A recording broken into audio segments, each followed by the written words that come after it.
વચનામૃત મધ્યનું 62. હા ભાઈ. આત્મનિષ્ઠા પતિવ્રતાપણું અને દાસપણાનું. હા સંમતે 1881ના માર્ગશીર્ષ બીજનો દિવસ સ્વામી શ્રી સહજાનંદ મહારાજ શ્રી ગઢડાનંદે કાચીના દરબારમાં ઉત્તરાદેશવાળા ઊંડાની વસ્ત્રે ઢોલિયા પર વિરાજમાન હતા અને શ્વેતપાળ મસ્તક ઉપર બાંધી હતી. તથા શ્વેત ચોપાળ ઓઢ્યો હતો, તથા શ્વેત કેસ પહેર્યો હતો અને શ્રીજી મહારાજના મુખારવિંદ આગળ મુનિ તથા દેશના કરી સભાગરાને બેઠી હતી. પછી શ્રીજી મહારાજે પોતાના ભત્રીજાને અયોધ્યા પ્રસાદજીને રઘુવીરજી તેમને બોલાવીને કહ્યું છે, તમે એમને પ્રશ્ન પૂછો.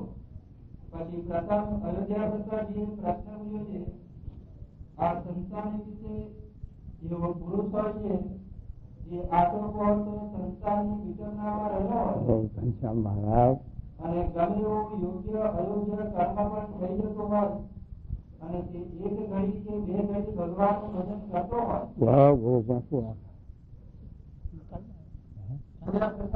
પ્રશ્ન પૂછ્યો છે, આ સંસ્થાની વિશે એવો જે પુરુષ હોય જે આટો પહોંચતો સંસારની વિચરણામાં રહ્યો હોય અને ગમે એવો યોગ્ય અયોગ્ય કર્મ પણ થઈ જતો હોય અને તે એક ઘડી કે બે ઘડી ભગવાનનું ભજન કરતો હોય ત્યારે તે ભજન કરીને તેને દિવસ બધામાં પાપ કર્યું હોય તે ભરે કે ન ભરે? એ પ્રશ્ન છે. કોને પૂછો? અયોધ્યા પ્રસાદજી મહારાજ બે આચાર્યના પ્રશ્ન છે. રઘુવીરજી મહારાજનો પ્રશ્ન છે અને અયોધ્યા પ્રસાદજી. અયોધ્યા પ્રસાદજીની નજર પ્રશ્નમાં કેવી પહોંચી અને રઘુવીરજી મહારાજની કેવી પહોંચી? ત્યાં બુદ્ધિની કિંમત કાગળના લખનારની બુદ્ધિની કિંમત થઈ શકે. કેટલાક કાગળ લખે કાગળ ભર્યા બધું ડબલ પણ સમજાય નહીં, અને કેટલાક લખે થોડું પણ સમજાય શકે.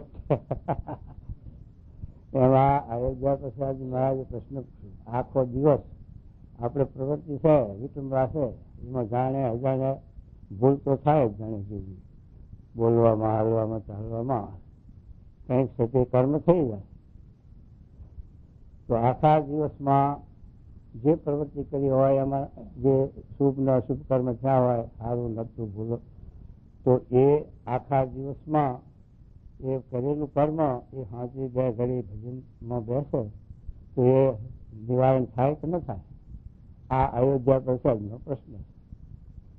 તો મહારાજે આપણને આજ્ઞા કરી છે સાયંકાળે નિત્ય પર તે મંદિરે જવું. ગામની અંદર મંદિર હોય, હરિમંદિર હોય તો દર્શન કરવા જવું.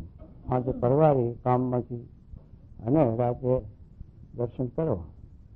એનું કારણ શું? સવારમાં દર્શન કરવા ના લખ્યા, હાજર કેમ લખ્યા?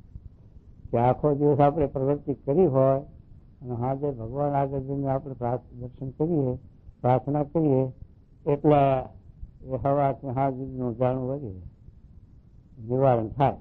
પણ ક્યારે? એ મહારાજ સમજાવે કે એમની લોટો જોટો નહીં, એકાગ્ર મને થઈ ઇન્દ્રિયો અંતઃકરણ અને જીવ એક સદાશિત એક તાર થઈ જાય ભગવાનમાં તો બળે.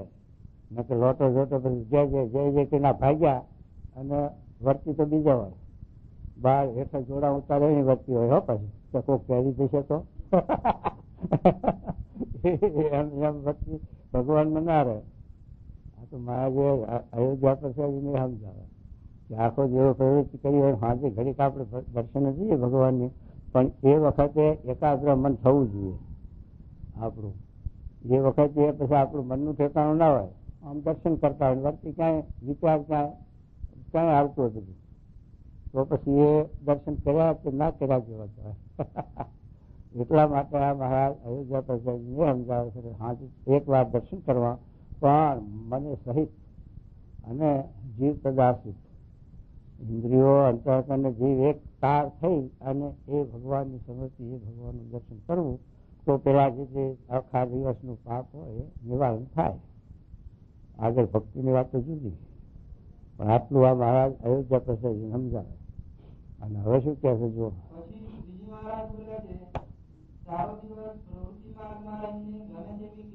કર્યું હોય અને ભગવાનનું ભજન કરવા બેસે તે સમયે એ ભજનના કરનારાના ઇન્દ્રિયો, અંતઃકરણ અને જીવ હા જો એ સર્વે એકાગ્ર થઈને જો ભજનમાં જોડાય તે એવી રીતે એક ઘડી કે અડધી ઘડી પણ જો ભગવાનના ભજનમાં જોડાય તો સમગ્ર પાપ બળીને ભસ્મ થઈ જાય છે. અને ઇન્દ્રિયો, અંતઃકરણ અને જીવ તે એકાગ્ર થઈને જો ભગવાનના ભજનમાં ન જોડાય તો તેના ભજન થકી તો ઘડી કે અડધા ઘડીમાં પાપ ન બળે. ન ભાઈ, જો એકાગ્ર મન ના થાય તો એ નિવારણ ન થાય, પણ એકાગ્ર મન થાય તો નિવારણ થાય. કોઈ કે આખો દાડો ગમે તેવી આપણે પછી ક્રિયા થઈ ગઈ હોય ભૂલ તો એ ઘડીકમાં અડધી ઘડી દર્શન કર્યા કંઈ બળી જાય છે, પણ હા હોલ ભર્યો દારૂનો, પણ એક દિવાળી એક જરા તણખારી દેવતાની અડે તો સાફ થઈ જાય એ દારૂનો ઢગલો. એમ આ છે કે ભગવાન આપણે દર્શન કરીએ મને સહિત એકાગ્ર ચિત્તે થઈ તો આપણા આ છે કે દિવસની ભૂલો થઈ હોય એનું નિવારણ થઈ જાય. એ વાત નિશ્ચિત છે, પણ એ એકાગ્ર મન થવું બહુ કઠણ, કારણ કે આપણી વૃત્તિની સ્થિરતા નથી, મનની સ્થિરતા નથી.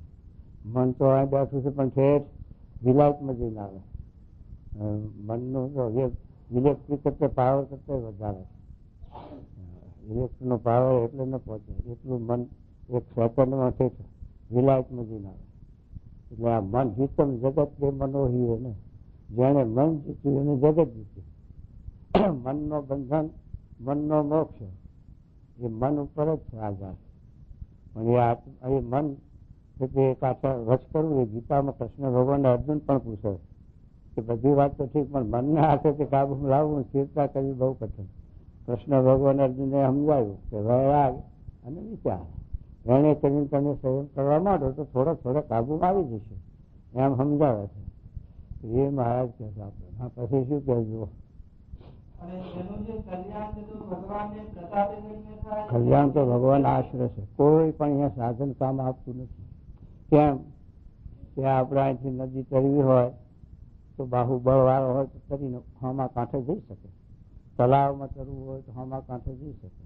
પણ ગમે તેવો તારો હોય અને બાહુબળ વાળો હોય, તાકાત વાળો હોય અને તરી શકે એવો હોય છતાં પણ અહીંથી બોમ્બા સાથે લંડન જવું હોય દરિયામાં તો ન કરાય. એનું કારણ આઘાત છે. એમ આપણે આ લોકમાં હણ વરદ, સુખ દુઃખ, માન અપમાન એમાં આપણે કંઈક સાથે ક્ષોભ ન પામીએ આત્મનિષ્ઠા હોય તો સાધને કરી. પણ આ ભવસાગર તરવો ત્યાં તો કે ભગવાનના આશરા સિવાય ભવસાગર કોઈ કરી શકતો નથી, કરે.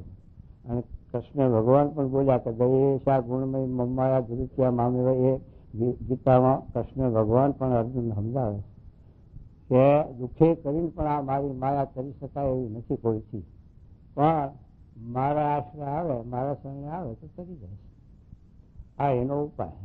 ભવસાગર કરવાનો એક જ આ ઉપાય છે, આશરો. ભગવાનના આવા ગુણાતીત એકાંતિક પુરુષ પ્રગટ વિચરતા હોય અને એનો જે આશરો, એનો જે સંબંધ, જેનો આશરો એને એની લાગ. તો રઘુવીર કે આશરે ક્યાં બગડે કા કાજ? તો ભગવાનના આશરે કોનું કાજ બગડ્યું કહો?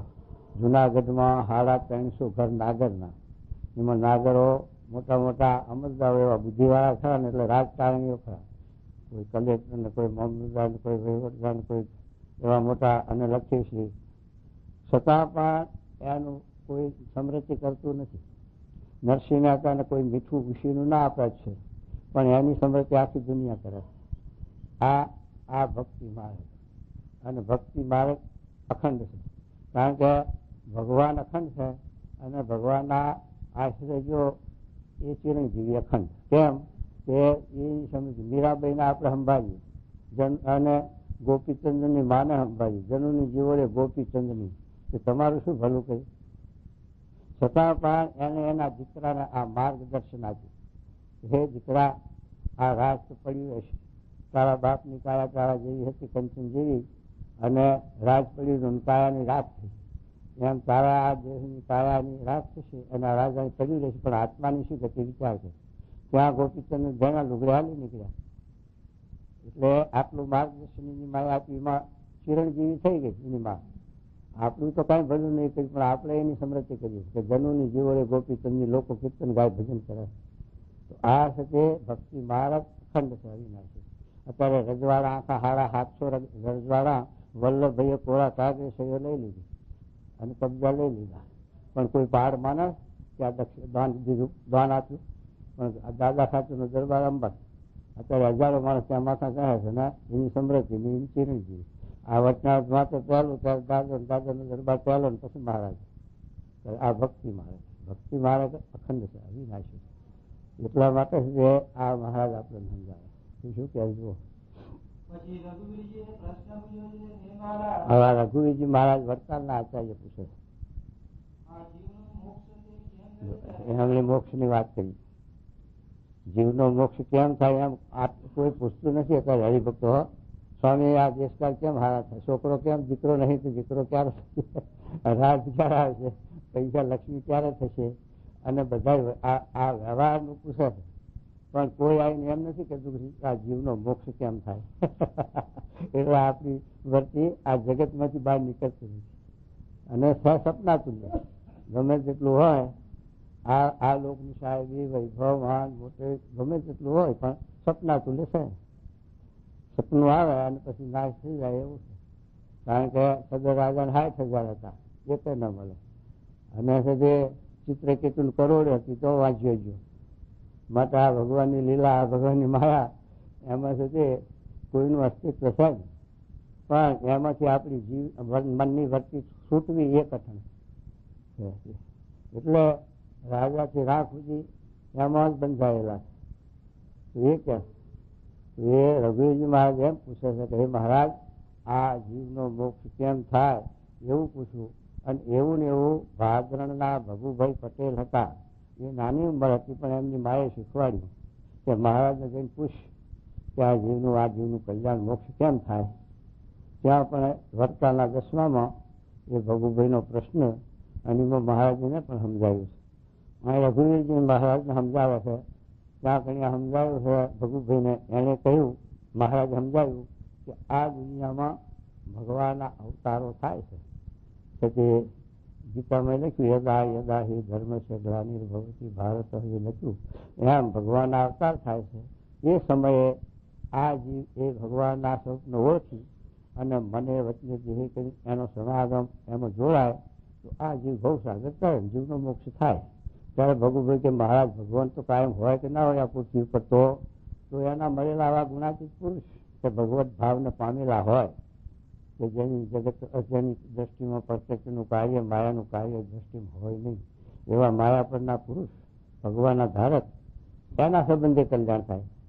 અને એવા પુરુષ ના હોય તો મારી આજ્ઞા અને મારી પ્રતિમા એમાં આસ્થા રાખશે તો હું તમારી ભક્તિભાવ જોઈ અને અંતર્યામી શું તે તમારું કલ્યાણ કરીશ.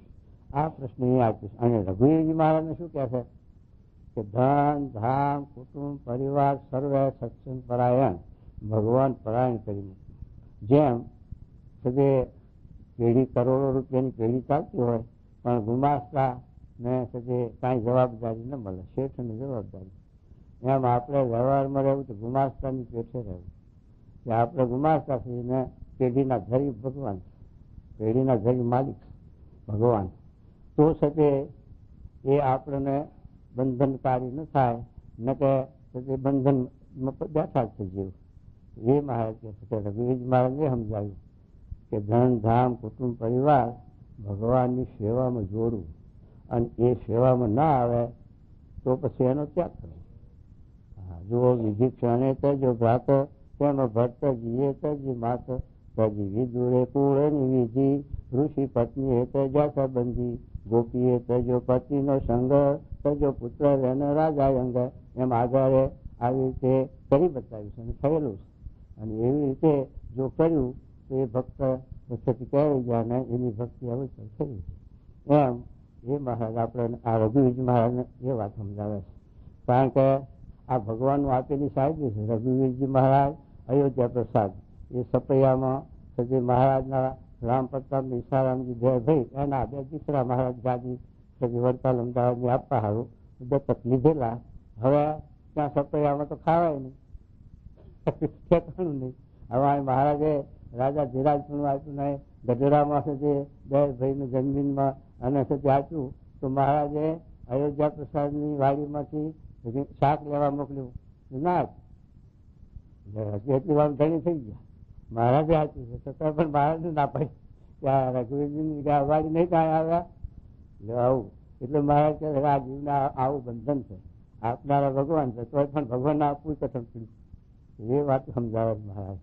એટલે સારું રઘુવીરજી મહારાજ કહે છે કે આવી રીતે આ ભગવાન પરાયણ કરીને, કારણ કે આ દેહ બલિરાજા હતા. બલિરાજા તો આસુરી જીવ, એ તો બલિરાજા હતા એ દિતિના અને અદિતિ એટલે કશ્યપ મુનિના પુત્રો તો, પણ અદિતિના દેવો થયા અને દિતિના દૈત્યો થયા. એમાંનો આ બલિરાજા એટલે પ્રહલાદનો પુત્ર વિરોચન ને વિરોચનનો બલિ. એ બલિરાજા બહુ જ છે તે કામણ વાળો દેવથી પુરુષ, એટલે ઇન્દ્રનું સ્વર્ગ બધું રાજ લઈ લીધું. પણ આવો જે બલિરાજા એ પણ છે તે જયારે શુક્રાચાર્ય આડા ફરે આ વામનજી તું જાણે કે બ્રાહ્મણ છે એમ નહીં, પણ એ ભગવાનનો અવતાર છે અને તારું બધું લઈ જશે. તો બલિરાજા કે ભગવાન હશે તો પછી ભગવાન શું લઈ લેવાના છે? એનું આપેલો દેહ છે, એનું આપેલું રાજ છે. અને વાંબો દાંતો ગાય કહેવત છે ખેડૂતની કે દાંતો જરા વાંબો હોય દંતાળમાં તો એવો એ ગહાય જમીનમાં વધારે. એમ ભગવાન છેતરા છે, હું શું છેતરાવાનો છું? માટે મેં સંકલ્પ કરાયો એટલે મારે 3 ડગલા પૃથ્વી તો આપતી. ત્યાં 3 ડગલામાં 2 ડગલામાં તો ભગવાને આકાશને પાતાળ દઈ લઈ લીધું વામનજીએ. પછી ત્રીજું પગલું કે લાય, પછી ત્રીજા પગલામાં દેહ આપ્યો. આ દેહ હવે બાકી તો બધું મારા પાસે કાંઈ રહ્યું નહીં. તો દેહ ઉપર પગ મૂક્યો અને પાતાળમાં વાંચ્યો. ત્યારે બલિરાજાએ વિચાર કર્યો કે આ હું રાક્ષસનો દેહ અને ભગવાનના કોમળ ચરણ એને મારા રૂવાટા બરહટ વાગ્યા હશે એમ જાણીને ભગવાનનો પગ પંપાવવા માંડ્યા. અને જે રાજી છે તો ભગવાન પછી પારહો મેળવી દીધો, દરેક રાજી થઈ ગયા. તો બળી માગ તો ભગવાન બલિરાજા કે બીજું શું હવે માગવું? મારા દરવાજા ખંડો હજુ એ જાય છો ભગવાન બળીના દરવાજા આપણા હાથે જે શિયાળો ચોમાસું ઉનાળો શંકર, પછી શંકર અને બ્રહ્મા એ બે વચમાં પડ્યા. કારણ કે ભગવાનને બળીએ બાંધ્યા દરવાજા ખંડ એટલે પટાણીઓ શું કરે કકડાટ કર્યો કે આ બળીએ બાંધ્યા તો અમારી શું દશા, અમારે ક્યાં જવું? ત્યારે પછી બ્રહ્મા અને શંકર ભગવાને 4 મહિના લઈ લીધા. એટલે 4 મહિના બળીના દરવાજે શંકર ભગવાન જાય છે, આપણે ઘરથી ચડાવશે નહીં. અને તે વિષ્ણુ ભગવાન જાય છે 4 મહિના, 4 મહિના બ્રહ્મા જાય છે.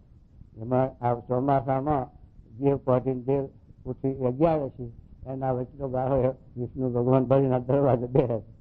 આપણા શાસ્ત્રનો આ અભિપ્રાય સિદ્ધાંત લખી ગયા છે મહાન પુરુષો. એટલે કહેવાનું શું કે બલિરાજાએ તો ક્ષણ માત્ર બલિરાજાને ભગવાને કબજામાં લીધો, પણ ભગવાન તો બલિના કબજામાં અખંડ આવી ગયા અહીંયા. તો એ કહે મહારાજ શું કહે છે? હા પોતાના કલ્યાણની ઈચ્છા હોય પોતાનું જો ભગવાનની સેવામાં જોડી દેવા અને ભગવાનની સેવામાં જે પદાર્થ કામ ન આવે તો તેનો ત્યાગ કરી દેવો. હા મહારાજે કહ્યું એ દાદા ખાચરનો દરબાર, દાદા ખાચરનો વ્યવહાર. પણ મહારાજ દાદા ખાચરના દરબારમાં 30 વર્ષ આવન જાવનમાં રહ્યા. દાદાનું છે મહારાજનું, મહારાજનું છે દાદાનું. મહારાજને કાંઈ લઈ ગયા નથી અને દાદોએ કાંઈ લઈ ગયા નથી. દરબાર એને પડ્યો છે છતાં પણ અમર થઈ ગયો. એટલે એમ ભગવાનનું પરાયણ કરી મૂક્યું એમ આ હરિભક્તોએ તો ભગવાન કાંઈ ઉપાડી ગયા નથી, છતાં પણ એના સાથે એ નિર્ગુણ ભાવને પામી ગયા. માટે એ આ વાત સમજાવે ભગવાનના આપેલું આ જગતમાં જીવન છે અને ભગવાનના પરાયણ રાખવું એ છે તે આપણને આ મોક્ષનું કારણ, નિર્બંધનનું કારણ. રઘુવીરજી મહારાજે ભગવાનને પૂછ્યું કે આ જીવનો મોક્ષ કેમ થાય? તો આપણને મોહ છે એટલે આપણી વર્તી માયામાંથી છૂટવી બહુ કઠણ છે, પણ આપણે ભગવાન પરાયણ કરી મૂક્યું એટલે એમાં બંધન આસક્તિ ન રહે. શિવાજી છત્રપતિ જેવો હતો પણ રામદાસને રાજ હોત પણ કે આ રાજ પણ એમનું છે ને હું પણ એમનું છું. એમની આજ્ઞા પ્રમાણે, એમની જોડવણી પ્રમાણે, એમની ઈચ્છા પ્રમાણે કાર્ય કરવું અને મૂકી નીકળી જતું નીકળી જવું. શિવાજી જેવો છત્રપતિ રામદાસના માટે કે આ રીતે કરીને જીવન બેઠો હતા તો એ અમર થઈ ગયા. એ વાત કરી મારે શું કહેજો.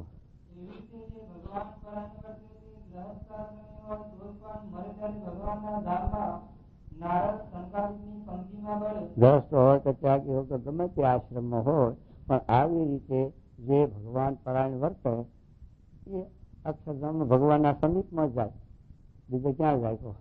કારણ કે ભગવાન પરાયણ વર્તે એટલે ભગવાનના શરણે. જેમ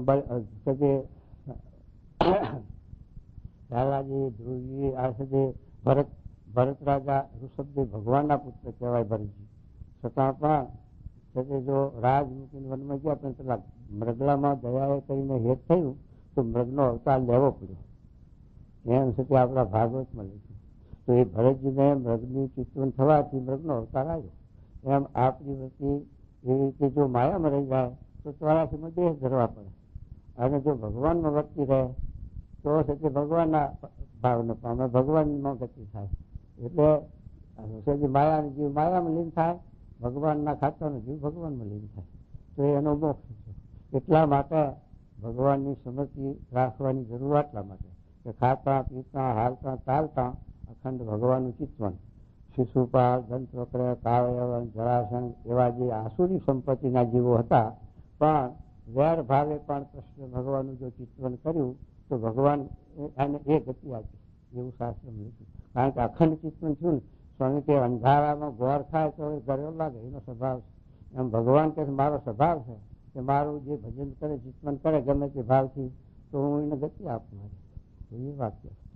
તો આપણે હાલતે ચાલતે વ્યવહારમાં પણ આપણે ભગવાનના સમૃદ્ધિ રાખીએ અને વ્યવહાર કરીએ તો ભગવાન રક્ષા કરે, બંધન ના થાય.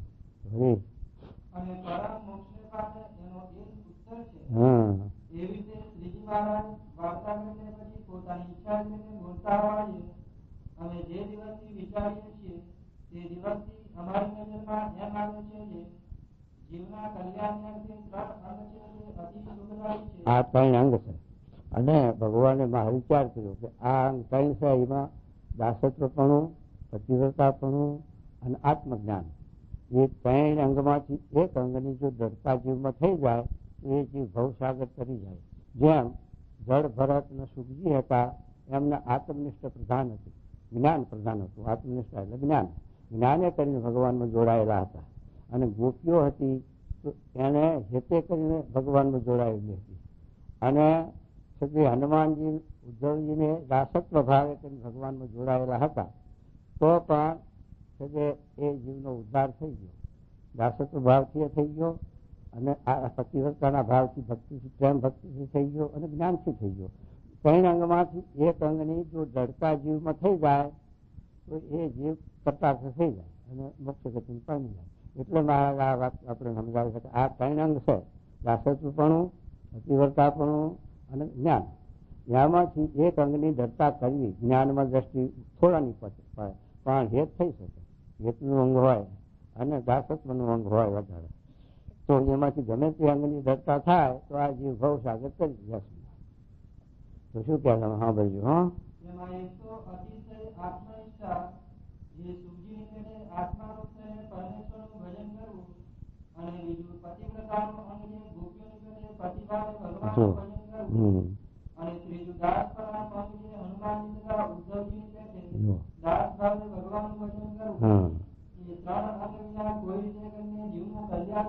આ ત્રણમાંથી એક તો અંગ જોઈએ આપણું ભગવાનના વિશે. કાં તો દાસત્વપણું જોઈએ, કાં તો આવી રીતે હેત જોઈએ, પતિવ્રતાપણું, નિષ્ઠા, અને કાં તો આ જ્ઞાન.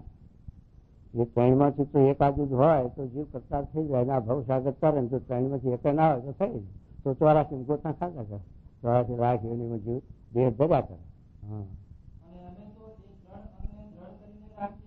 મહારાજ અમે તો ત્રણ અંગને ડર કીધું, ભગવાનને ત્રણ અંગના ડરતા હોય એમ તો શું કહેવું, પણ એ તો આપણાને એમનું મિસ લઈને સમજાવવા માટે બોલે. હા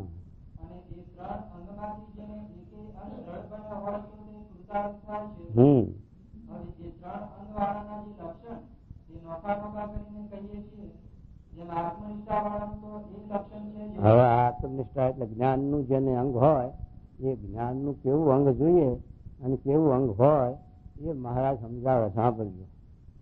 એક કોરે તો આત્મા છે, એક કોઈ આત્મા છે, અને એક કોરે તો દેહ, ઇન્દ્રિયો, અંતઃકરણ, ત્રણ ગુણ, પાંચ વિષય. આ માયાનું તો એ આદિ જે માયાનું ટોળું તે છે. 51 ભૂત લખ્યા. આ દેહમાં પંચભૂત છે, પૃથ્વી, જળ, તેજ, વાયુ ને આકાશ, એ પંચભૂતનો આ દેહ છે. અને એમાં પેટા કે આ તત્વો એમ કઈ 51 માં ગણાય. 10 પ્રાણ, 4 અંતઃકરણ, પંચભૂત, 5 વિષય, 14 દેવતા ને બધું. આ પછી દેહનો ભાવ બતાવે. દેહ છે એ માયાનો છે, જળ છે, અને છે તે નાશવંત છે. અને આત્મા છે એ ચૈતન્ય છે, અખંડ છે, અવિનાશી છે, અશેષ છે. એને બાળ પણ નથી, ગઈ પણ નથી, નાત નથી, જાત નથી, વર્ણ નથી, આશ્રમ નથી. આત્મા એવો નિર્વિકાર છે. અને દેહના સંબંધે કરીને એને આ અભિનિવેશ્યો છે કે હું મરી જાઉં છું, હું જન્મું છું, મારે બાળ પણ મારે, ગઈ પણ મારે, નાત, જાત, વર્ણ, એ બધું દેહાધ્યાસને લઈને આત્મામાં છે. ગીતાનો બીજો અધ્યાય વાંચે, શાંખનો, તો એમાં કૃષ્ણ ભગવાને આ વાત સમજાવી છે. અને ભાગવતમાં પણ સમજાવી. શાસ્ત્ર માત્રમાં આ મહાન પુરુષોએ આપણને માર્ગદર્શન આપ્યું છે. પણ આપણે એના ઉપર લક્ષ્ય નથી, એટલે એ વાત આપણને જીવમાં ડર થતી નથી. એટલે મારે કહે છે કે એક કોઈ આત્મા છે અને એક કોઈ આ માયાનું ટોળું છે. હા, અને એ બેના મધ્યની રીતે જે વિચાર રહે તે વિચાર જ્ઞાન સ્વરૂપી છે. આ બે ના વચ્ચે, આ દેહ અને આત્મા, એના વચ્ચે એક વિચાર. વિચાર એટલે કયો વિચાર? આપણો જીવનો વિચાર નહીં, પણ સાક્ષીએ આપેલો, સત્પુરુષે આપેલો, શાસ્ત્રએ આપેલો વિચાર. ત્યાં દેહ જુદો છે, આત્મા જુદો છે. દેહના ભાવ કેવા છે કે બાળપણ, ગઈપણ, જુવાની, જન્મવું, મળવું, ક્ષુધા, તરસા, એ બધું એ દેહના ભાવો છે. અને આત્મા છે અશેષ, અભેદ, અજર, અમર, સુખરૂપ, સત્તારૂપ, જ્ઞાન સ્વરૂપ. એમ આત્માનો આ વિકાસ. આત્માના ગુણ છે આ દેહમાં નહીં ભળી શકે, અને દેહના ભાવ છે એ આત્મામાં ભરી નહીં શકે. બેની વ્યક્તિ જુદી છે, એના વચ્ચે આ વિચાર રહે છે. એટલે જેમ તરવાર અને મ્યાન એ બે જુદા ખખડે છે, એમ દેહ અને આત્માની બેની વ્યક્તિ જુદી રાખે છે.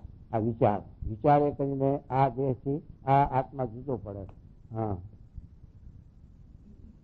અને એ બેના મધ્યની રીતે જે વિચાર રહે તે વિચાર જ્ઞાન સ્વરૂપી છે. તે વિચાર જેમ વાયુને રહી સ્થળને રીતે દીપકની શિખા અતિશય સ્થિર થઈને રહે છે, તેમ સ્થિર થઈને રહે છે. અને તે વિચાર દેહ, ઇન્દ્રિયોને અંતઃકરણ એમને આત્મા સંગાથે એક થવા શું કે છે? આ વિચાર જે જ્ઞાન સ્વરૂપી વિચાર છે, સાક્ષીનો આપેલો એટલે ગુરુનો આપેલો વિચાર છે, શાસ્ત્રનો આપેલો વિચાર છે. તો દેહને અને આ આત્માને એ વિચાર જુદું રાખે. અને બેમાંથી એકમાં એ વિચાર પણ ભળતો નથી, અને એ બેને એક ભળવા દેતો નથી. પણ એ વિચારને જયારે આ જીવ પામે છે, એ જીવમાં આ વિચાર જો ઉતરે તો એ જીવની વર્તીઓ પાછી વળે. એટલે મહારાજ એમાં સમજાવે છે કે પાછી જેટલા હોય તો વડતાલ જેટલામાં આવે, વડતાલ જેટલામાં ગઢડા જેટલામાં, ગઢડા જેટલામાં હોય તો દેહમાં આવે, દેહમાં હોય તો ઇન્દ્રિયોમાં આવે, ઇન્દ્રિયોના ગોલકમાં આવે. એમ કરતા કરતા આત્મા આકારે વર્તી થાય. અને આત્મામાં પરમાત્માનો સાક્ષાત્કાર થાય ત્યારે વાસના લિંગ દેહનો નાશ થયો જાણવો. આ વાત મહારાજ સમજાવે. અને કાશી, હવે કાશી ક્ષેત્ર તો ઋષિ મુનિઓએ એ મૂળ કાશી ક્ષેત્ર સહશંકર ભગવાનનું છે. કાશી ક્ષેત્ર એ કાશી વિશ્વનાથ એટલે કાશી વિશ્વનાથ મહાદેવ શંકર ભગવાનની જાત્રાનું સ્થાન છે મોટું. હવે એ ઋષિ મુનિઓ બ્રાહ્મણો ખરા ને તો શંકરનું ઉપાસના, શંકરની રચના નિષ્ઠા વધારે હોય એટલે આ કાશી ક્ષેત્ર જીવમાં ઘાલી દીધું અનાદિકાળથી. પણ કાશી ક્ષેત્રમાં એ શંકર વગરની બીજું આગળ ક્યાંય હોય તો બતાવો. પણ એ કાશી ક્ષેત્રમાં બ્રાહ્મણો રહે અને આ ભણેલા હોય વિદ્વાનોને વેદ પુરાણના, એટલે છે તે આ કાશી ક્ષેત્ર આપણે તીર્થમાં વખણાય છે, બીજું કાંઈ નહીં.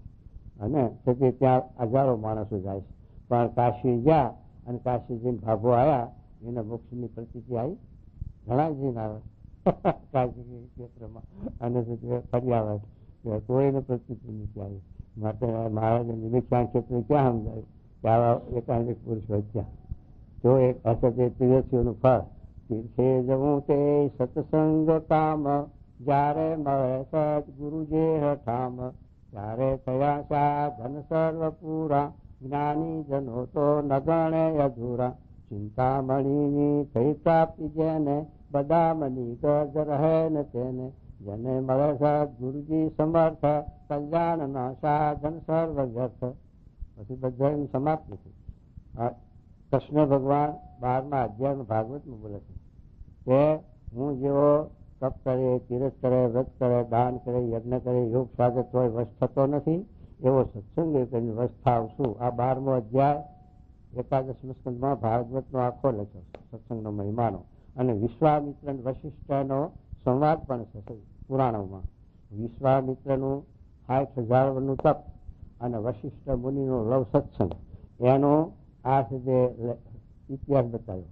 અને વિશ્વામિત્ર વશિષ્ઠ મુનિના આશ્રમમાં જાય ત્યારે વશિષ્ઠ મુનિ કે આવો રાજ ઋષિ. ત્યારે મગજ જાય કે મને બ્રહ્મ ઋષિ કેમ નથી જો રાજ ઋષિ કે હથિયાર બંધ જતા, રાજા ધીરાજ જતા, પછી બ્રહ્મ ઋષિ સીધી કે તો છોકરો મારી નાખે કે 100 છોકરા માર્યા. અને 100 છોકરા માર્યા અને એકમાં દાવે કે આજ વશિષ્ઠનું માથું કાપવું. એમ કરીને ઝૂંપડીના પાસે જઈને ઉભા રહ્યા વિશ્વામિત્ર. અને પછી રાતે બરોબર અડધી રાત ખીલેલી, ચંદ્રમાં માથે આવેલો અને વશિષ્ઠ મુનિ અને એમના સ્ત્રી અરુંધતી એ બે સાથે વાર્તાલાપ કરે. એમાં વાત એવી આવી કે આ ચંદ્રમાં જેવો છે કેવો ખીલ્યો સાજે સૂર્યના જેવો એનો પ્રકાશ જેવો અરુંધતી કહે છે. ત્યારે પેલા વશિષ્ઠ મુનિ શું કહે છે કે જેવું વિશ્વામિત્રનું તપ ખીલે એવો ચંદ્રમાં ખીલ્યો. ત્યાં પેલાનો ક્રોધ ઉતરી ગયો, હથિયાર નાખી દીધો, આવીને પગમાં પડ્યા. કારણ કે આવો બ્રહ્મ ઋષિ. ત્યારે વશિષ્ઠ કે પહેલું વિશ્વામિત્ર કે આ પહેલા આટલું જ કીધું હતું, પણ પહેલા મારે શું કેવું હથિયાર બંધ આવતા એમાં, તો પછી આ તમારા 100 દીકરા કે 100 દીકરા માર્યા નથી, એ તો તમારા છે એનું લેવાનું ને એ તો ઋણ સંબંધ છે. આ તો દુનિયા આમાં કોઈનું કોઈ છે નહીં, માટે તમે મારું કાંઈ પરાભવ કર્યો નથી, એમ વશિષ્ઠ મુનિ બોલ્યા. અને આ સાથે સત્સંગનો મહિમા સમજાય. એક શબ્દમાં પેલાનો ક્રોધ ઉતરી ગયો અને 60,000 વર્ષ તપ કર્યું તો ઉઠતા સ્વભાવ વધ્યા. એમાંથી સ્વભાવ ગયા નહીં, પણ સમાગમથી સ્વભાવ જાય. એટલા માટે સત્સંગનો આ મહિમા વધારે કર્યો. અને સત્સંગ કરીને આ જીવમાં સંસ્કારો છે તે ફેરફાર થાય અને જીવના સ્વભાવો સુધરે. એટલા માટે ભગવાન સત્સંગનો મહિમા શાસ્ત્રો માત્રમાં કહ્યો છે. એ વાત કરી પછી શું કહેજો સાંભળો. જો વિચારને જીવ પામે છે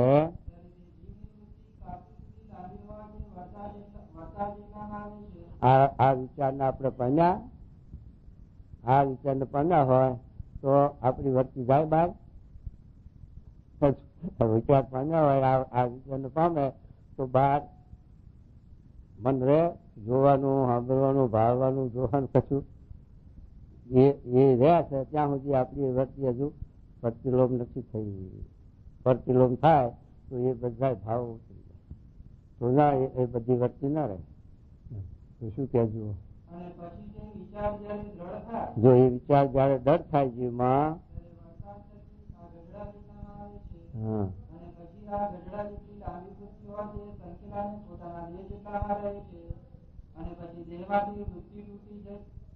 વૃત્તિ તૂટી થઈને ટૂંકી થઈને ઇન્દ્રિયોના ગોલકમાં રહે છે. અને પછી ઇન્દ્રિયોના ગોલક થકી ઇન્દ્રિયોની વૃત્તિ છે તે અંતઃકરણ સન્મુખ થઈ જાય છે. અને પછી ઇન્દ્રિયોની અંતઃકરણની જે વૃત્તિ છે તે આત્માની વિશે લીન થઈ જાય છે. કેવું થયું ત્યાં અંતરદ્રષ્ટિ ક્યાં કરાવી મહારાજ? હવે આપણને અહીંથી કાશી કે હરિદ્વાર, ઋષિકેશ અથવા વડતાલ, અમદાવાદ અથવા બોચાહાણ, વટકા, ગઢડા, એટલા કે એ આપણે જ્યાં સુધી ભક્તિ હોય ત્યાં ભગવાન બનાવે ત્યાં સુધી અંતરદ્રષ્ટિ થઈ આપણી.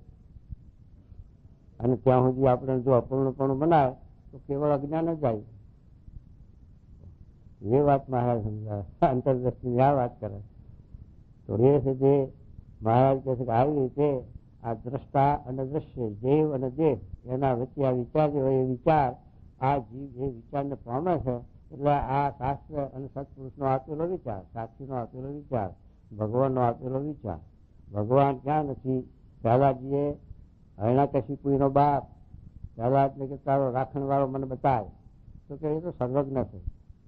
તો કે સર્વજ્ઞ હું ક્યાં ગોતવા જઉં? એક નિર્ધાર કરતા થાંભલામાંથી નરસિંહ દેખાડ દીધો અને હિરણ્યકશિપુનું ઠેકાણ પાડ્યો. જો પ્રહલાદજીને થાંભલામાં ભગવાન દેખાણા, તમને મૂર્તિઓમાં દેખાય? હા તો કહેજો. એમાં એટલી આસ્થા નહીં આવે. આ દ્રષ્ટિ આ સુધી એની પ્રહલાદજીની 7 વર્ષના હતા. અને ગજેન્દ્રનું ભાગવતમાં આખ્યાન આપ્યું 8મા સ્કંદમાં 3 અધ્યાય. ગજેન્દ્ર એટલે રાજા હતો, એને અગસ્ત્ય ઋષિએ શ્રાપ આપ્યો. એના રાજમાં ગયા અગસ્ત્ય ઋષિ એટલે સન્માન રાજાથી થયું નહીં, કારણ કે રાજા હતા કર્મકાંડમાં, ભક્તિભાવમાં. એટલે અગસ્ત્ય ઋષિનું ઋષિઓને મગજ તો પેલા હતા પાવર વાળા, હગા બાપને હગા દીકરાને શ્રાપ આપી દે એવા ઋષિઓના સ્વભાવ હતા. તે ઋષિએ અગસ્ત્ય ઋષિએ આ રાજાને શ્રાપ આપ્યો કે હાથી થઈ જાય, હાથી થયેલા. અને દેવલ ઋષિ હતા, એ જીવલ ઋષિ સરોવરમાં નાવા ગયા.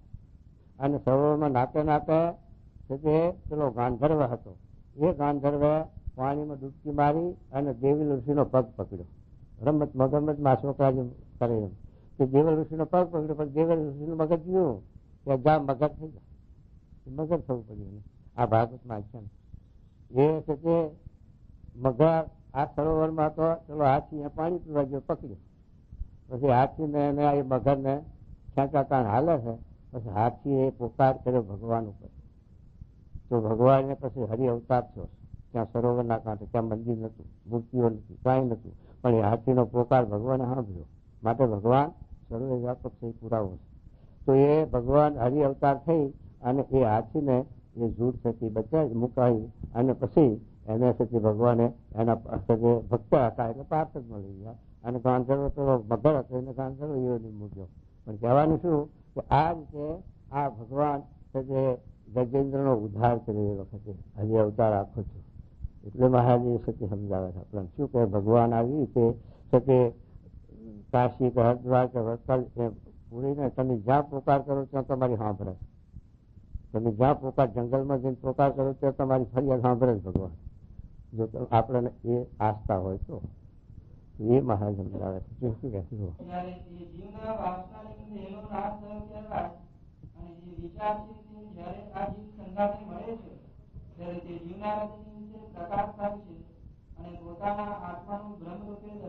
શું કહેવાય કે આ વિચારને જીવ જયારે પામે છે ત્યારે એને પછી આ આત્માનું જ્ઞાન, ભગવાનનું જ્ઞાન, ભગવાનનો સાક્ષાત્કાર થાય છે.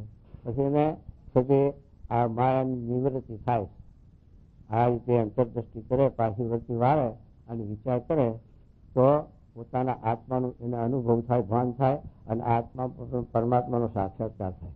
ભગવાન તો દરેકના આત્મામાં રહેલા છે, પણ જીવને ખબર નથી કે મારા આત્મામાં ભગવાન રહેશે, એ ખબર નથી. આ કાયા નગરી છે પિંડેશુ બ્રહ્માંડે, આ બ્રહ્માંડ છે, બ્રહ્માંડમાં 33 કરોડ દેવતા રહ્યા છે. એ આ તમારી કાયા નગરીમાં રહ્યા છે. આ નાનું ટાવર ને પેલું મોટું ટાવર, પણ કહો તો એટલે આમાં 33 કરોડ દેવતા રહ્યા છે કાયા નગરીમાં. એમાં 33 કરોડ દેવતાઓમાં મોટા દેવતાઓના સ્થાનક પણ ગણાવ્યા ને શાસ્ત્રોમાં. ત્યાં આંખના સૂર્યદેવ છે, કાનના દિક્પાલ છે, મનના ચંદ્રમા છે, બુદ્ધિના બ્રહ્મા છે, મુખના અગ્નિ છે, જીવ્યાના વરુણ છે, હાથના ઇન્દ્રસિંહ, બધા મોટા મોટા દેવતાઓના સ્થાનક પણ ગણાવ્યા શાસ્ત્રોમાં.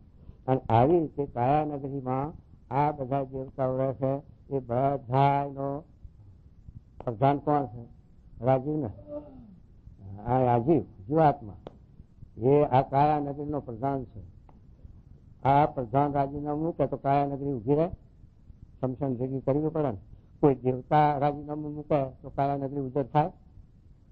આંખના દેવ સૂર્ય રાજીનામું મૂકે તો ભરાય નહીં, પણ કાયા નગરી નાશ ન થાય. કાનના દીકપાલ રાજીનામું મૂકે તો સંભળાય નહીં, પણ ઉજર ન થાય. પણ પ્રધાન રાજીનામું મેળવે તો કાયા નગરી ઉજર, પછી અગ્નિ ભેગા કરો સંસ્કાર. માટે આ કાયા નગરીમાં 33 કરોડ દેવતાનો ઉપરી આત્મા છે. અને આત્માનો ઉપરી કોઈ ખરો? હા, રાષ્ટ્રપતિ, હા, એમ પરમાત્મા. એ આત્માનું જ્ઞાન, એ પરમાત્માનું જ્ઞાન થયું ત્યારે એની છેલ્લી હજારી. એ માટે મહારાજ આ દાખલો કર્યો આત્મા પરમાત્માના જ્ઞાન માટે, જો સમજાય તો જીવને. અને આ શાસ્ત્રોક્ત પ્રમાણ છે. 4 વેદ, 18 પુરાણ બધા એનું મહારાજે સાર આપ્યું છે. એ પોતાના ઘરની વાતો નથી કરી. માટે જો જીવને સમજાય તો તે આ પછી જીવની વર્તીઓ પછી માયા ક્યાંય જાય નહીં. એ મહારાજ સમજાવે. શું કે સાંભળો જો એમ અનુભવ થાય છે. જો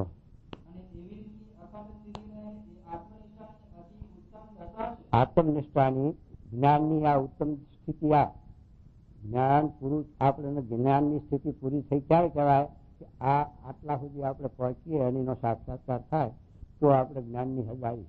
બાકી એમ શું જાણવાનું જ્ઞાન, પણ એ તો શબ્દે કરીને તો દુનિયા બધું જાણે, પણ શબ્દે કરીને કામ ન થાય. જીવનમાં હોવું જોઈએ, આ જીવનમાં આ રીતની સમજણની દરતા હોવી જોઈએ, તો સત્ય કાર્ય સિદ્ધ થાય. એ મારે કહેતો હવે શું કહેજો. હવે આ જ્ઞાનની વાત કરીએ, આત્મનિષ્ઠા રૂપ થઈને પરમાત્માને ધારવા. હવે પતિવ્રતાની ભક્તિ એટલે હેતની વાત.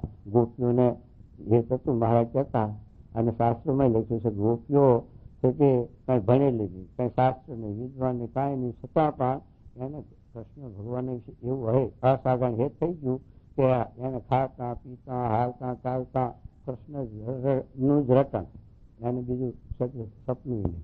એવી રીતે મહારાજ કહે છે કે હો જન્મનો યોગ ભ્રષ્ટ જીવ હોય ત્યારે ગોપીઓના જેવી ભક્તિ ઉદય થાય. આમથી એવી ભક્તિ ઉદય ન થાય કે જે છે તે એ સામાન્ય હેત તો હોય બધા, પણ જે આવી ગોપીઓના જેવું જે હેત એ તો હો જન્મનો યોગ ભ્રષ્ટ જીવ હોય તો જ ઉદય થાય. તો એવી પતિવ્રતાની એવી સત્યનિષ્ઠા થાય.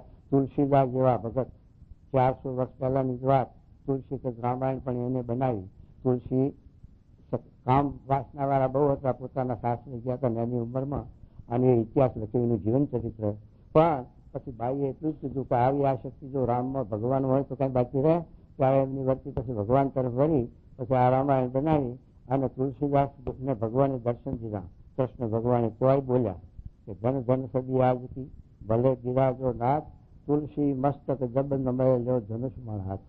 મારે ધનુષ બાણમાં પ્રતિક માટે દર્શન દો, જો તમારે સત્ય હોય ત્યારે ભગવાનને બોલી એથી મેળવીને દર્શન દેવા પડ્યા રામરૂપે, ત્યારે એમનું મન માન્યું. અને પાર્વતી એ દક્ષની દીકરી પાર્વતી શંકર ભગવાનને આપી, પણ શંકર ભગવાન દક્ષનું સન્માન ના થયું કે દક્ષએ તે યજ્ઞ કર્યો એમાંથી શંકરનો ભાગ કાઢી નાખ્યો, અને પાર્વતી શંકરના ના કહેવા ઉપર ગયા અને કોઈ સન્માન ના કર્યું તો કુંડમાં પડીને બની ગઈ પાર્વતી.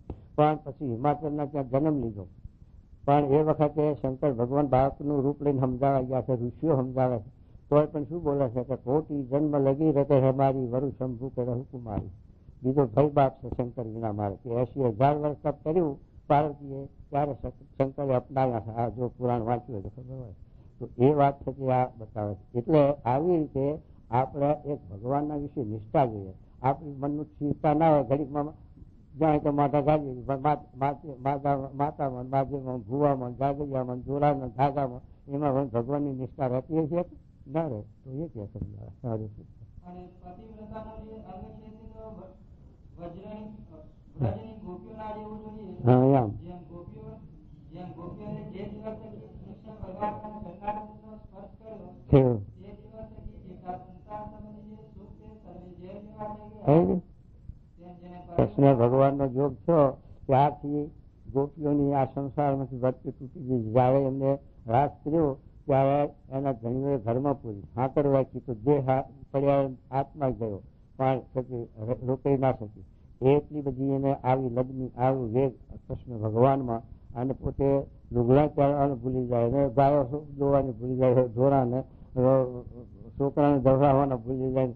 આવી રીતે કૃષ્ણમાં જેની લગ્ન લાગેલી એવી જે ગોપીઓ એ વેદની શ્રુતિઓ લખી ગઈ નથી, કાંઈ નાવામાં જોવામાં સમજતી નથી. નિયમ ધર્મ શું આપણા આવું લાગણી જે ભગવાનમાં લાગી ગયેલી. એવી રીતે આ પ્રતિવ્રતાની ભક્તિ ગોપીઓની મહારાજ વખાણા છે.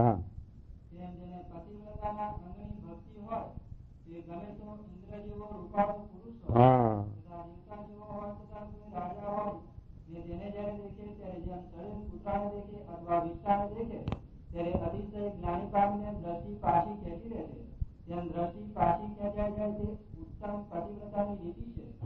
આ પતિવ્રતાની ભક્તિ જેમ પતિવ્રતાથી હોય પછી પોતાનો પતિ કંગાળ હોય પુરુષ હોય ગમે તે હોય, પણ પતિવ્રતાની મન બીજે સવાય મન ન થાય ગમે તેવા પુરુષોને દેખત હોય. એવી રીતે આપણે ભગવાનના વિશે આવી નિષ્ઠા આવી ભક્તિ જોઈએ એમ મહારાજ સમજાવે છે.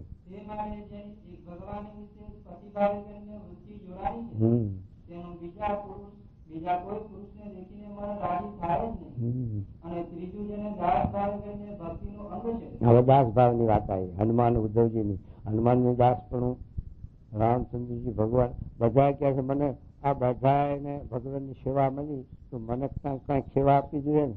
પણ હવે તને ક્યાં શું સેવા આપી? કાંઈ બાકી રહ્યું નથી સેવામાં. કે એક રહ્યું છે શું કે ભગવાન સિંહ ખાય ત્યારે મારે ચપટી વગાડવી. હનુમાનજી કહે ભગવાન સિંહ ખાય એટલે મારે ચપટી વગાડવી. હવે સિંહ તો ક્યારે ખાય? અડધી રાત્રે ખાય તો ખાય જવું પડે. તો સીતા પસ્તાવા લાગી કે સીતા કે તો હવે કલાક ઘરમાં ઉભો રહે રામ આગળ તો મારે ક્યારે જવું? આવી ભક્તિ માંગી. અને જયારે લગ્નમાં તે શોધ કરવા ગયા સીતાનો હનુમાનજી ત્યારે સીતા 5% ત્યાં ચલો હાર આપ્યો નવલખનો. તો હનુમાનજી લઈ અને મોટી ફોડી નાખે. પછી સીતાજી કહે હનુમાન તમે જનાવર આ 9 લાખનો છે ત્યાં આ શું કરો કે માતાજી હું તો મેં જોઉં છું કે મેં રામ છે અને જેમાં રામ નહીં એનું શું કામ? તો કે આ તારી કાયમ હાડા કંઈની વધારે છે એમાં ક્યાં રામ હતા? ચીજ બતાવી ફોટા જોયા તો એને હૃદયમાં ચીજ બતાવ્યું કે રામ લક્ષ્મણ ને જાનકી ધૂની લાગેલી મેં હનુમાનજીને. એટલે આ દાસત્વની ભક્તિની વાત. આ હનુમાનજીની દાસત્વ આવી ભક્તિ અને ઉદ્ધવજીની એવી ભક્તિ એ મહારાજ વખાણ શું કહે છે?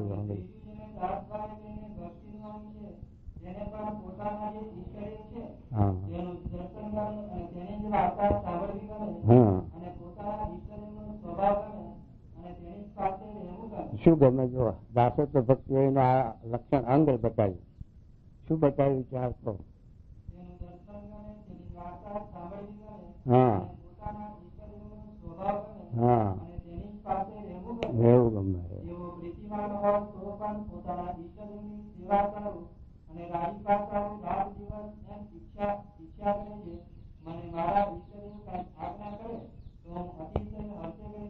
હવે મારે બતાવ્યું કાર્યના 11 વચનના શબ્દ વિચાર કે ભગવાનની છે તે પંચે વિષય કરીને ભગવાનના દર્શન છે, સેવા છે, સમાગમ છે એ ભગવાનના યોગમાં રહીએ તો પંચે વિષય કરીને આપણે ભગવાનનું સુખ આવે.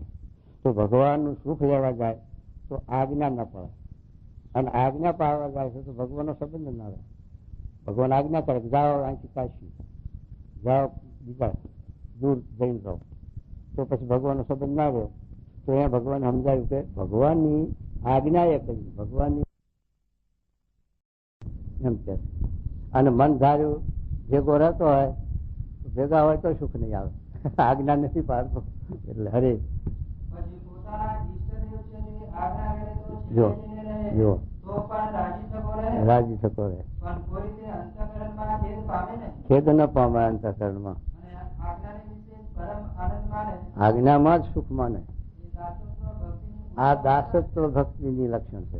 જેમ સુધી જુનાગઢમાં રઘુવીરજી મહારાજ પધારવાના અને મોટો સમયો અને ઉત્સવ હજારો માણસો લાખો માણસો ભેગું થયું હોય અને એ ધામધૂમ એ વખતે ગુણાતી સ્વામીને આપણે બીડ રાખેલું ને ઢોરાના હારું ગાયોના હારું ખડ રાખેલું બીડનું અને એમાં કોણ હાથવા જાય?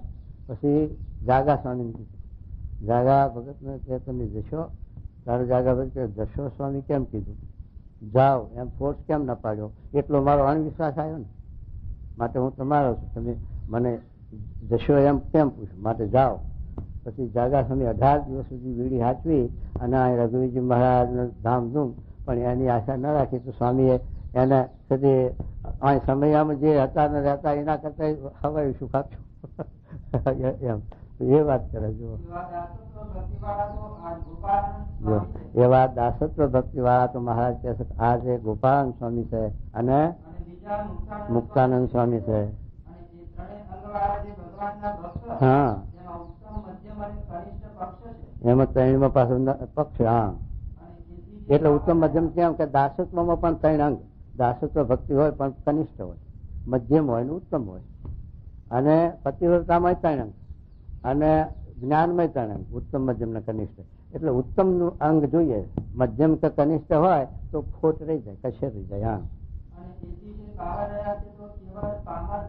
હા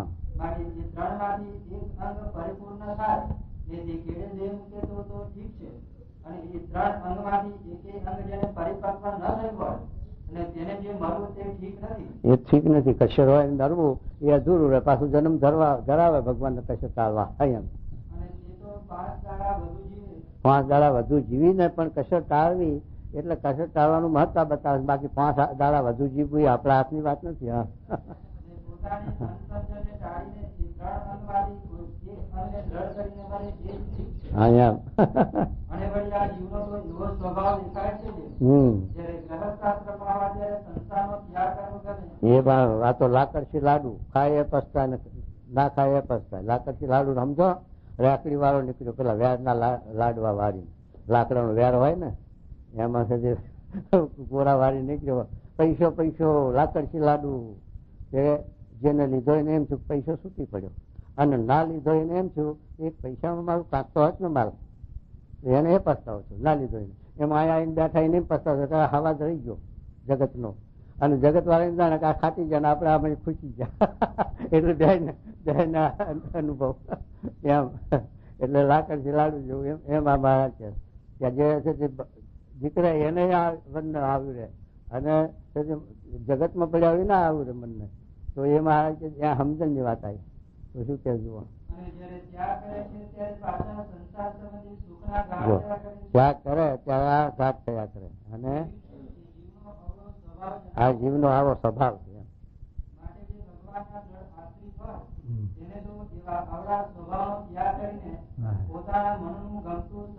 મૂકીને ભગવાનની ભક્તિ કરવી, પોતાના મનનું ધારી મૂકી અને ભગવાનની ભક્તિ કરવી. ભગવાન જે છે તે સ્થિતિમાં રાખે, જે આશ્રમમાં રાખે, જ્યાં રાખે ત્યાં રહી અને ભગવાનની ભક્તિ કરી લેવી. વાહ. અને જેને ભગવાનમાં અતિશય પ્રીતિ ન હોય એને તો આત્મનિષ્ઠા વિચાર કરીને દ્રઢ કરવી.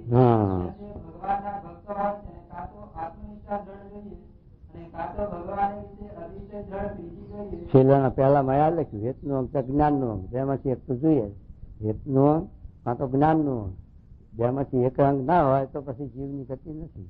માટે કાં તો ભગવાનમાં હેત જોઈએ, કાં તો ભગવાનમાં આવી રીતે આત્મનિષ્ઠા એ સહિત જ્ઞાન જોઈએ. હા, ન હોય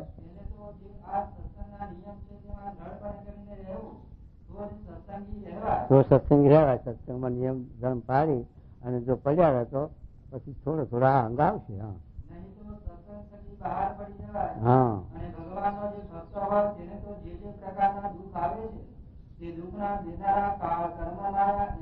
કોઈ નથી. ભગવાન ના ભક્ત ને દુઃખ દેવા કે આમ રાજાનો છોકરો બજારમાં નીકળે તો એને કોઈ કાંકરી મારે?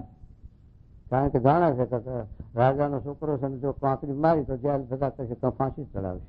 એમ ભગવાનના તમે ભક્ત થયા પછી તમારા સામે કોઈ ચેત્રીકોળ દેવતામાંથી કોઈ આંગળી કરી શકે ખરો? કારણ કે ભગવાન હવના આધાર ચેત્રીકોળ દેવતાના ઈષ્ટદેવ ભગવાન છે. અને ભગવાનના તમે થાવ હાથા. જેમ ભરતજી હતા એને પેલા ભુવા માતા આગળ લઈ ગયા ભરતજી. તો માતા વિચારમાં પડી કે આ ભરતજી જો આ ભક્તને લાવ્યા તો આ ભુવાનું તો નંગખો જેલું છે પણ મારું એ કાઢે. એટલે ભુવાનું લોહી માતાએ પીધું અને ભરતજીને પગે લાગી અને સ્થાનમાં મૂકી આવી માતા. આ ભાગવતમાં આખ્યાન લખ્યું છે 5મા સ્કંદમાં ભાગવતના. ભરતજીનું આખ્યાન આપ્યું વાંચો ખબર પડે કે આ માતા પણ ભગત થતી નહીં. માટે બધા ચેત્રીકોળો દેવતા કરતા ભગવાનના ભક્તની મહત્તા થઈ ગઈ. હા, અને પછી જેમ કોઈ પુરુષ પડદામાં રહીને તે જુએ ભક્તની ધીરજને ભગવાન ભક્તના હૃદયમાં રહીને જોયા કરે છે. પણ કાળ કર્મ માયાનો શો ભાર છે જે ભગવાનના ભક્તને પીડી શકે તો ભગવાનની ઈચ્છા છે એમ જાણીને ભગવાનનો ભક્ત હોય તેને મગન રહેવું. અને એ વાર્તા સાંભળીને મુક્તાનંદ સ્વામીએ પ્રશ્ન પૂછ્યો છે, હે મહારાજ, એ 3 જે અંગ તમે કહ્યા એ વાત તો અતિ ઝીણી છે અને કથન છે તે કોઈકના સમજવામાં આવે અને કોઈકના વર્તવામાં આવે પણ સર્વેને ન આવે. અને આ સત્સંગમાં તો લક્ષાવધી મનુષ્ય છે તે સર્વને તો આ વાર્તા સમજવી કઠણ છે. માટે તે કેમ કરે ત્યારે તેનું રૂડું થાય. પછી શ્રીજી મહારાજ બોલ્યા છે એ તો એ 3 અંગ વાળો માયલો જે હરિભક્ત હોય તેનો દાસાનો દાસ થઈને તેની આજ્ઞામાં રહે. એ સારું મૂક્યું એમ ને. ભગવાનનો દાસ થવા કઠણ પડ્યું અને આ દાસ નો દાસ થવાનું લેવું મત લેવું. હા હરી તેનો દાસાનુદાસ થઈને તેની આજ્ઞામાં રહે તો તે કાંઈ ન સમજતો હોય હા એમ તો પણ તે છતી દેહે ભગવાનનો પાર્ષદ થઈ રહ્યો છે. આ ત્રણ અંગમાંથી એટલે દાસત્વ પણ પતિવ્રતા પણ જ્ઞાનનું ત્રણમાંથી જે અંગની ધરતા હોય એવા જે ભગવાનના છે ને ભક્ત એના એમ જ જોડાવું, એના દાસ થઈ જવું તો પછી ભગવાન હતા શું ખોટું.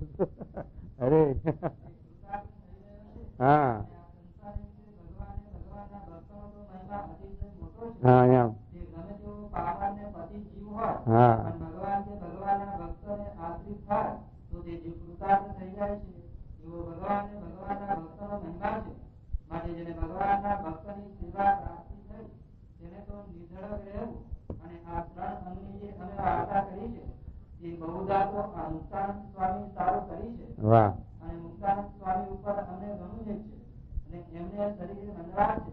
એ રખે કોઈ વાતની સમજણમાં ખામી રહી જાય નહીં એમ જાણીને આ વાર્તા કરી છે. પછી મુક્તાનંદ સ્વામી કહ્યું છે, હે મહારાજ, મેં પણ જાણી જે છે મારા સારું આ વાર્તા કરી છે. મુક્તાનંદ સ્વામી પણ એવા મુમુક્ષુ અને એવા નિર્માની હા મહારાજ તમે મારા ઉપર જ આ વાત કરી છે મારામાં કશું ના રહે એટલા માટે આપણે મને આ ટકોર કરી છે. એમાં તો આપણે અત્યારે સમજવાનું આપણે લેવાનું. મુક્તાનંદ સ્વામી નહીં લઈને મહારાજ અરે બીજી વચના મતલબ મધ્યનો પાસે થઈ ગયો તમે તમારો નવનો ટકોરો તમારો પૂરો.